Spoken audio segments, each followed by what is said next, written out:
1、2、3、4。Eins, zwei, drei.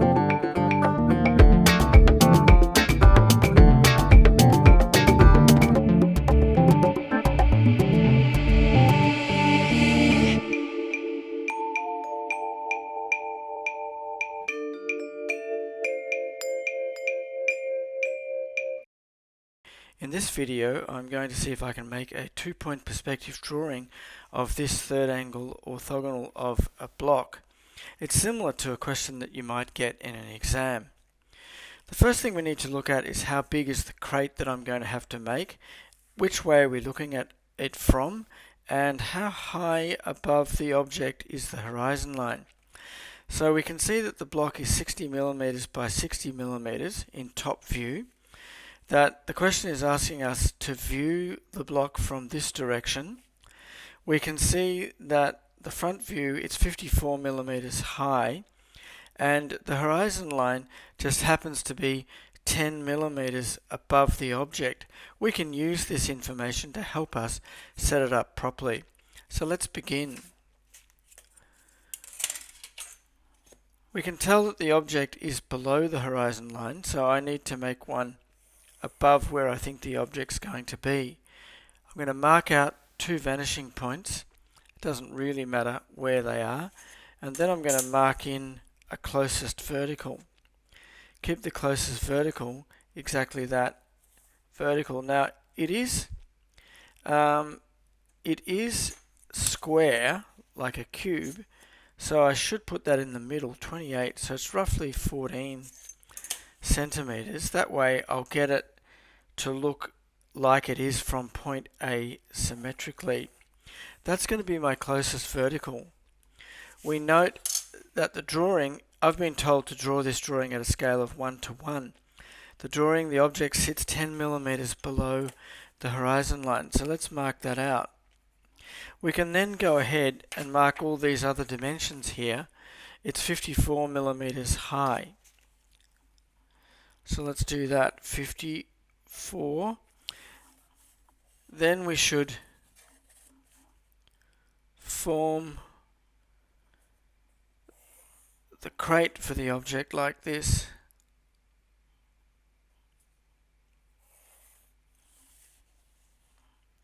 Marking in both sides.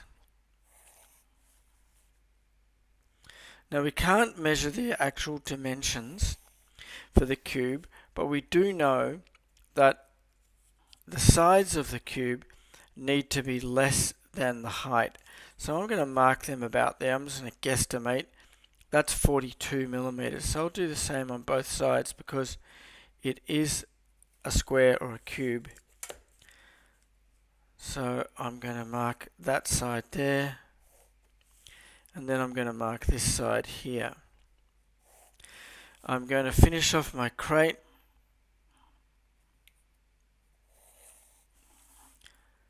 Finish off the bottom of the box.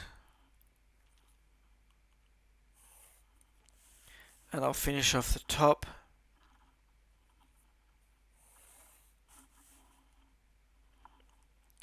Like this. Okay, there I've done it.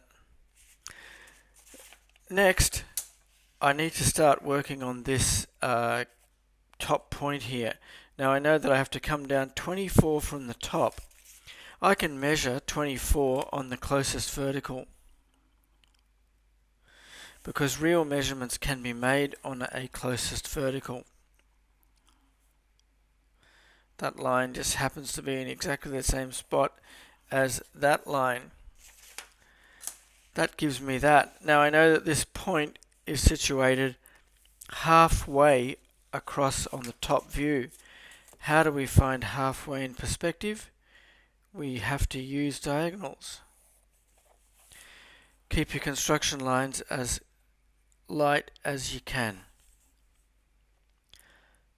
In fact, I'm going to just rub out that a little bit before we get too far into this drawing because that's too heavy. Okay, there's the point at which those diagonals cross. So let's bring a vertical in here. Then we see that line goes up there. What's this height? 36 here is supposed to be that height. So I can measure all the heights on the closest vertical. 36. And we can come in here. Now I do have to calculate the same on the other side.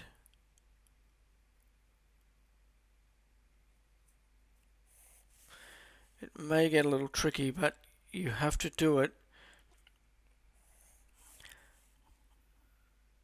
Let's find the other side here.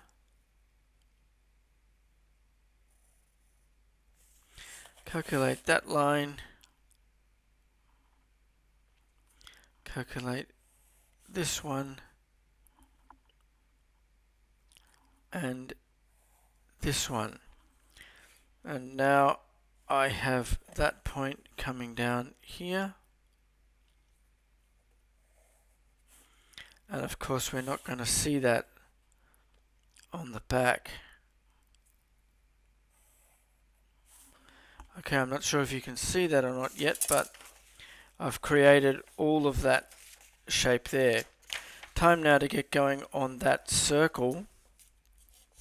I know that it's 24 millimeters diameter, that the center is 17 off the floor.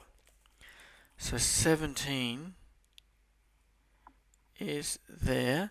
That's the center. And I know it's 24 in diameter. So that will make 12 both ways. There and there. That should give us the beginnings of the square to put this ellipse in. Okay, now I'm not able to measure this into quarters. It's roughly a third of the form. So I'm going to estimate, knowing that the third on this side would be a little bigger than this. So I'm going to estimate what would a third of the drawing look like to make my square. Once I have a square, I can use the regular method for drawing an ellipse. Two diagonals. And the center is already there. Let's bring in the diagonal to position the curve of the ellipse properly.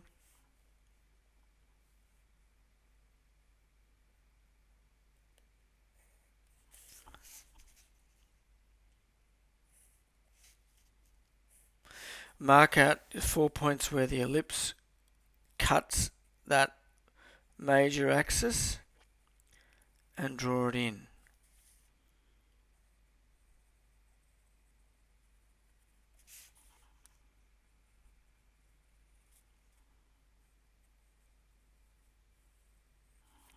There's the ellipse. I have a little radius on here of 5 millimeters, so that should go back a little there.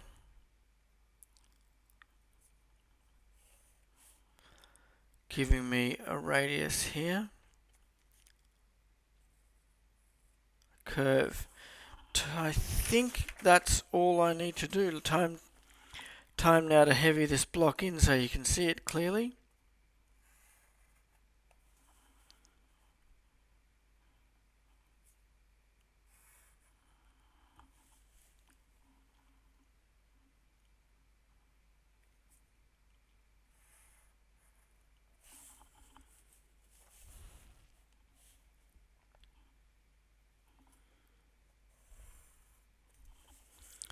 Keeping the set square vertical for these lines is important.